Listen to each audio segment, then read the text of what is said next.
പത്തനംതിട്ട കോന്നിയിൽ അറ്റകുറ്റപ്പണി എന്ന പേരിൽ അപ്രഖ്യാപിത വൈദ്യുതി മുടക്കം പതിവാകുന്നുവെന്ന പരാതി. രാവിലെ 9 മുതൽ വൈകുന്നേരം വരെ KSEB നിരന്തരം വൈദ്യുതി കട്ട് ചെയ്യുന്നുവെന്നാണ് പരാതി. ദിവസവും 15ലേറെ തവണയാണ് വൈദ്യുതി മുടങ്ങുന്നത്. ഇത് ചെറുകിട സംരംഭകർക്കും വ്യാപാരികൾക്കും വലിയ നഷ്ടമാണ് ഉണ്ടാക്കുന്നത്.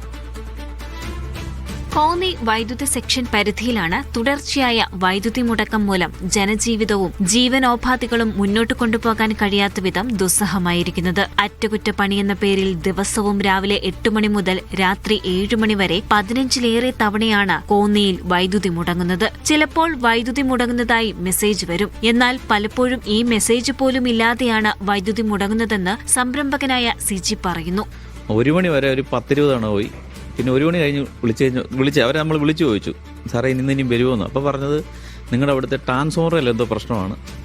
അപ്പോൾ തന്ന മെസ്സേജും ഇതുമായിട്ട് യാതൊരു ബന്ധമില്ലാത്ത രീതിയിലാണ് പറഞ്ഞിരിക്കുന്നത്. ഇത്തരത്തിൽ വൈദ്യുതി പോകുന്നതോടെ മെഷീനുകൾ പ്രവർത്തിപ്പിക്കാൻ കഴിയാത്ത സാഹചര്യമാണുള്ളത്. ഇതുമൂലം ജോലികൾ തീർക്കാൻ പറ്റാത്തതും ഓർഡറുകൾ കൃത്യസമയത്ത് ഡെലിവറി ചെയ്യാൻ കഴിയാത്തതിനും കാരണമാകുന്നു. മാത്രമല്ല പലപ്പോഴും ജീവനക്കാർ ജോലി ചെയ്യാൻ കഴിയാതെ വെറുതെ ഇരിക്കേണ്ട സാഹചര്യമാണുള്ളത്. ചെറുകിട സംരംഭമായതിനാൽ ജനറേറ്റർ വെച്ച് പ്രവർത്തിപ്പിക്കാൻ ശ്രമിച്ചാലും നഷ്ടമാണ് മിച്ചം. വനത്തോട് ചേർന്ന് കിടക്കുന്ന പ്രദേശങ്ങളിൽ രാത്രികാലങ്ങളിൽ ആനയും കാട്ടുപന്നിയും ഉൾപ്പെടെയുള്ള വന്യമൃഗങ്ങൾ കൃഷിയിടങ്ങളിൽ ഇറങ്ങുന്നത് പതിവാണ്. വെളിച്ചക്കുറവ് കാരണം കാട്ടുമൃഗങ്ങളെ പ്രതിരോധിക്കാൻ പോലും പ്രദേശവാസികൾക്കാകുന്നില്ല എന്നതും വലിയ പ്രശ്നമാണ്.